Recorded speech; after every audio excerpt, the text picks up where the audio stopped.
Сәлем, сенің атың кім? Аян, жүр, жолдас боламыз. Жүр. Балалармен ауыл маңындағы суға шомылуға баратынбыз. Садық ауылдың жоғарғы жағындағы шоңқыр тоспаны жерге сыйғызбай мақтай жөнелді.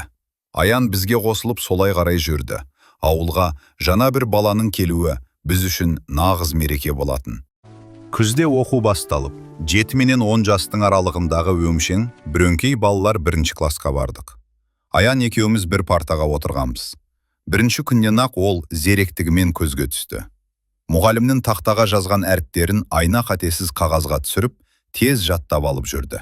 Сөйтіп бас аяғы бірер айдың ішінде әріптерді тегіс жаттап, бірлі-жарым сөздерді құрап жаза алатындай халге жеттік. Ал Аян болса кәдімгідей, аса жаннан артық көретін аға деп бастап, хат жазатын болды. Ендігі оның қуанышында шек жоқ еді. Аян бәрімізден бұрын кітап оқып бастады. Мұғалім жоқта тіпті бізге сабақ үйрететін. Сәлем, мен тақтаға жазамын. Сәлем, түсінікті, рахмет. Аян, хат жазуды үйретші. Менің хатымды көшіріп жаз. Тек менің ағамның өз ағамның атын жаз. Бірде Аян өрістен мал қайырып келе жатып, өзінің қасқа бұзауына секіріп мінген. Семіз бұзау мөңкі